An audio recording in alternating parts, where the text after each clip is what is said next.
নমস্কাৰ বন্ধু বান্ধৱীসকল, সকলোকে পুনৰবাৰ স্বাগতম জনাইছোঁ আজি নতুন এটা ভিডিঅ'লৈ। আৰু বহুতৰে এই মহিলা উদ্যমিতা অভিযানৰ যি ফৰ্ম আছিলে, ফৰ্ম ফিল আপ কৰোঁতে বহুতৰে বহু প্ৰশ্ন আহিছে যে উইটনেছ কি দিম, বা আমাৰ যদি ল'ৰা ছোৱালী ডাঙৰ হৈছে তেনেহ'লে কি বহাম। গতিকে বহু ধৰণৰ প্ৰশ্ন পাইছোঁ আৰু এই প্ৰশ্নবোৰৰ কাৰণে আজি এই বিশেষ ভিডিঅ'টো বনাইছোঁ, যাতে আপোনালোকৰ এই প্ৰশ্নবোৰৰ উত্তৰ এই ভিডিঅ'টোৰ মাধ্যমেৰে পাই যায় আৰু যাতে আপোনালোকে ইউটিউবত বেলেগ ভিডিঅ' চাব নালাগে। ঠিক আছে, মই আজি মোৰ ফালৰ পৰা কৈছোঁ, যদি আপোনালোকে এই ভিডিঅ'টো আপোনালোকে চাই ভালকৈ যদি চাই প্ৰথমৰ পৰা শেষলৈ, তেনেহ'লে আপোনালোকে হয়তো বেলেগ ভিডিঅ' চাব নালাগে আৰু এই ভিডিঅ'টো চোৱাৰ পিছত আপোনালোকে ধুনীয়াকৈ ফৰ্মখন ফিল আপ কৰিবলৈ পাৰিব। ঠিক আছে, ভিডিঅ'টো শেষলৈকে চাব। যদি ভাল পায় লাইক কৰিব, লগৰবোৰৰ মাজত ভিডিঅ'টো শ্বেয়াৰ কৰিব, যাতে সকলোৱে এই ভিডিঅ'টোৰ চাই নিজে ফৰ্মখন ভালকৈ ফিল আপ কৰিব পাৰে। তেনেহ'লে বলক আজি ভিডিঅ'টো আমি আৰম্ভ কৰোঁ। আৰু বহুতৰে এটা প্ৰশ্ন আহিছিলে যে কি কি নথি লাগিব, ইয়াৰ লগত আমি কি কি নথি দিম। ঠিক আছে, সেইটো মই পিছত ক'ম। তাৰ আগতে মই আপোনালোকক কওঁ যে ইয়াতে আপোনালোকে আত্মসহায়ক যি গোটৰ সদস্যৰ নাম আপোনালোকে ইন কেপিটেল লেটাৰ দেখিছে, ইয়াতে আপোনালোকে কেপিটেল লেটাৰ লিখিলেই হ'ব। তাৰ পাছত যদি ইয়াতে চাই তলত যদি চাই SHG নেম, ঠিক আছে, কি হৈছে আপোনালোকৰ বহুতৰে কি হৈছে, যেতিয়া আপোনালোকক মিটিং দিছে CIP বা আপোনালোকৰ জীৱিকা সখী গ্ৰাম্য সখী যিয়ে নহওক কিয়, আপোনালোকৰ যেতিয়া দিছে তাতে আপোনালোকৰ বহুতৰে মানে কমেণ্ট আহিছে যে গোটেই ফৰ্মখন কেপিটেল লেটাৰ লিখিম নেকি। ইয়াতে কোনো ধৰণৰ তেনেকুৱা মেনশ্যন কৰা নাই যে গোটেই ফৰ্মখনত কেপিটেল লেটাৰ লিখিব লাগিব, যে স্মল লেটাৰ আপোনালোকে লিখিব নোৱাৰিব, তেনেকুৱা কোনো কথা নাই। আপোনালোকে ফাৰ্ষ্ট আপোনালোকৰ নামটো খালি কেপিটেল লেটাৰ লিখক, বাকীখিনি আপোনালোকে প্ৰথমটো কেপিটেল লেটাৰ লিখক, প্ৰথম আখৰটো ধৰি লওক SHG নেম, এছটো ডাঙৰ হাতৰ লিখক, বাকীকেইটা সৰু হাতৰ লিখিব, কোনো প্ৰব্লেম নাই। ঠিক আছে, তাৰপিছত আহিলোঁ আপোনাৰ আত্মসহায়ক গোটৰ MIS কোড। চাওক MIS কোড ময়ো আপোনালোকক দেখাইছিলোঁ যে MIS কোড আপোনালোকে কেনেধৰণে পাব, কিন্তু ইয়াতে এটা কথা আছে যে MIS কোডটো যি SHG কোড আছিলে, মই দেখাইছিলোঁ আপোনাক SHG কোড। ঠিক আছে, SHG কোডটো কি হ'ল, সেইটো পুৰণি আছিলে, কিন্তু এতিয়া যিটো লক'চ ছিষ্টেম ওলাইছে, লক'চ বুলি কয়, সেই লক'চ ছিষ্টেমত ইয়াতে এটা নতুন ID বনোৱা হৈছে, যিটো নেকি আপোনালোকৰ ইয়াতে MIS কোডটো লিখিব লাগিব। ঠিক আছে, ইয়াতে দুটা MIS কোড আপোনালোকে পাব, এটা হৈছে SHG, এটা হৈছে লক'চ। অৰ্থাৎ লক'চটো লক ছিষ্টেম হয়, গতিকে সেইটো কোনেও, অৰ্থাৎ আপুনিও চাব নোৱাৰে যে আমাৰ গোটৰ MIS কোডটো কি, আপোনালোকে নেটত গৈ চাব নোৱাৰে। কিন্তু আপোনালোকৰ যি লক'চৰ যিগৰাকী ধৰি লওক বাইদেউ আপোনালোকৰ কাম কৰে, সেই বাইদেউগৰাকী আপোনালোকক লক'চৰ MIS কোডটো দি দিব। ঠিক আছে, আপোনালোকে MIS কোডটো ইয়াতে লিখি দিব, এইটো 12টা সংখ্যাৰ থাকে, তাতে লিখি দিব। ঠিক আছে, তাৰপাছত আহিল আপোনাৰ মোবাইল নম্বৰ লিখি দিব। তাৰপাছত হৈছে জাতি আপোনালোকৰ যোনটো জাতিৰ হয় ইয়াতে টিক চিন কৰি দিব। ঠিক আছে, তাৰপাছত ইয়াতে আহিল আবেদনকাৰী মৰাণ মটক জনগোষ্ঠীৰ যদি হয়, এইটো চাই ল'ব, যদি হয় তেনেহ'লে হয় লিখিব, যদি নহয় নহয় লিখিব। ঠিক আছে, তাৰপাছত যদি চাই আবেদনকাৰী চাহ জনগোষ্ঠী অন্তৰ্ভুক্ত হয় নেকি, যদি হয় লিখিব ইয়েছ, যদি নহয় ন লিখিব। তাৰপাছত ছেভিং একাউণ্ট নাম্বাৰটো লিখিব, তাৰপাছত আপোনালোকৰ বেংকৰ নামটো লিখিব, তাৰপাছত বেংকৰ শাখাৰ নাম লিখিব, তাৰপাছত আপোনালোকে IFSC কোডটো ভৰাই দিব। ঠিক আছে, তাৰপাছত আপোনালোকৰ ভিলেজটো যি আছে সেইটো ভৰাই দিব। ঠিক আছে, তাৰপাছত তললৈ যদি আহে, এই পেজটোত অলপমান প্ৰব্লেম পাইছে বহু মানুহে, সেইখিনি আপোনালোকক কৈ আছোঁ। তাৰপাছত আপোনাৰ গাঁও পঞ্চায়ত লিখিব, তাৰপাছত ইয়াতে চাওক উন্নয়ন খণ্ডৰ নাম, অৰ্থাৎ ব্লক নেম।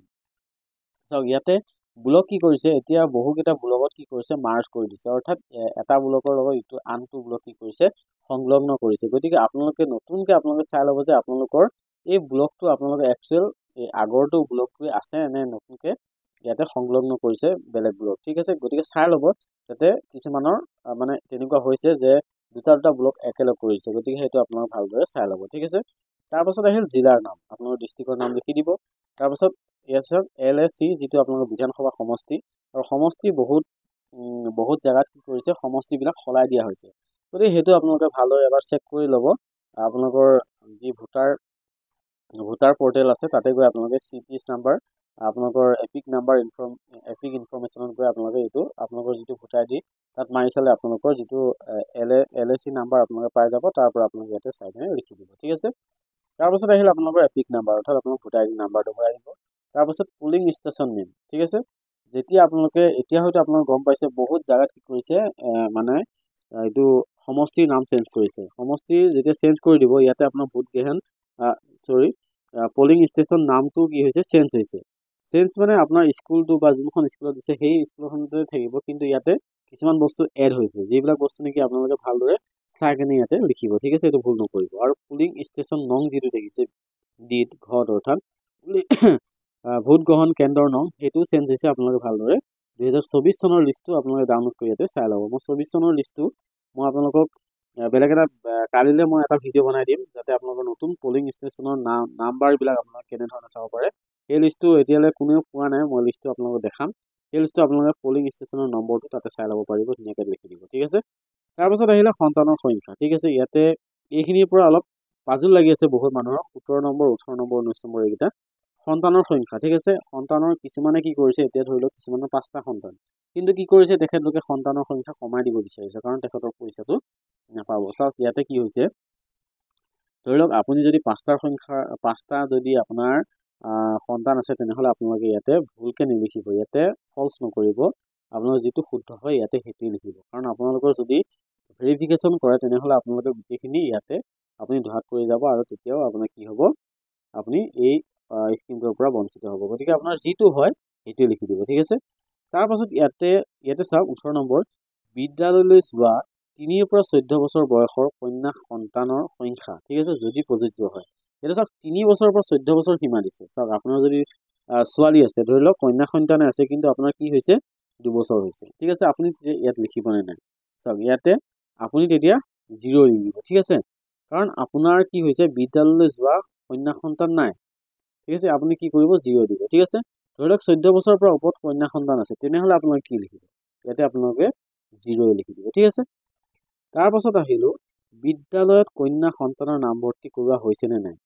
যদি ইয়াতে চাওক, ইয়াতে যদি আপুনি 3 পৰা 14 বছৰৰ কন্যা সন্তান কিবা লিখিছে, ধৰি লওক 3 পৰা 14 বছৰৰ কন্যা সন্তান আপোনাৰ এজনী আছে, তেনেহ'লে সেই যোনজনী ছোৱালী আছে সেই ছোৱালীজনীক নামভৰ্তি কৰোৱা হৈছে নে, তেতিয়াহ'লে ইয়াত টিক চিন মাৰিব লাগিব। যদি ইয়াত 0 দিছে, তেনেহ'লে আপোনালোকে ইয়াত টিক চিন মৰাৰ কোনো কথাই নাই, ঠিক আছে। ইয়াতে আপোনালোকে কোনো ধৰণৰ টিক চিন মাৰিব নোৱাৰে। যদি ইয়াতে লিখিছে যে নাই 0, তেনেহ'লে ইয়াতে লিখিব নালাগে, ঠিক আছে। তাৰপিছত আপোনালোকে কি কৰিব, ইয়াতে যিটো অমৃত বৃক্ষ আন্দোলন ৰোপণ কৰা 20 নম্বৰটো, যদি আপোনাৰ সেই গছপুলিটো জীয়াই আছে আৰু ডাঙৰ হৈছে, তেনেহ'লে ইয়াতে আপোনালোকে য়েছ লিখিব, ঠিক আছে। যদি আপোনাৰ সেই গছপুলিটো ডাঙৰ হৈছে অৰ্থাৎ জীয়াই আছে, তেনেহ'লে আপোনালোকে য়েছ লিখক। অৰ্থাৎ যদি আপোনাৰ গছপুলিটো মৰি গৈছে বা গছপুলিটো নাই, তেনেহ'লে আপুনি ন লিখিব, ঠিক আছে। আৰু যদি আপুনি ন লিখে, তেনেহ'লে ইয়াতে আপোনালোকে কি কৰিব লাগিব, য়েছ লিখিব লাগিব, কাৰণ আপুনি নতুনকৈ সেই ঠাইত এটা গছপুলি বা 2টা গছপুলি আপোনালোকে কি কৰিব লাগিব, ৰোপণ কৰিব লাগিব, ঠিক আছে। যদি আপোনাৰ সেই গছপুলিটো ডাঙৰ হৈছে, সেই গছপুলিটো যদি ডাঙৰ হৈছে আৰু জীয়াই আছে, তেনেহ'লে য়েছ লিখক। আৰু এইটো আপোনালোকে ন লিখি দিলেও হ'ব বা নিলিখিলেও কথা নাই, ঠিক আছে, নিলিখিলেও হ'ব।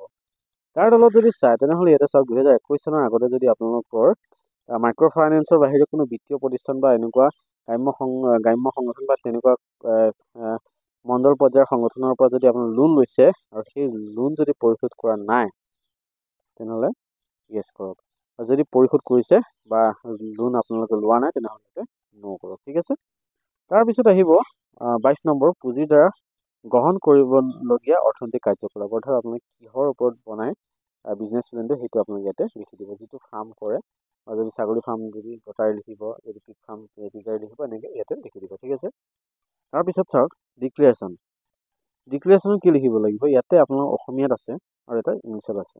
চ' ইয়াতে আপোনালোকৰ অসমীয়াত আপোনালোকে বুজিবৰ কাৰণে দিয়া হৈছে, ইয়াতে আপোনালোকে লিখিব পাৰে অসমীয়াত, কোনো কথা নাই, কিন্তু আপোনালোকে কি কৰক, পাৰিলে ইংলিছত লিখক। ইয়াতে আপোনাৰ নামটো লিখক, ইয়াতে আপোনাৰ হাজবেণ্ডৰ নাম লিখি দিয়ক, আৰু ইয়াতে ডেটটো লিখি দিব, আৰু ইয়াতে আপোনাৰ প্লেচটো লিখি দিব, অৰ্থাৎ আপোনাৰ স্থানৰ অৰ্থাৎ ঠাইখনৰ নাম ইয়াতে লিখি দিব, ঠিক আছে।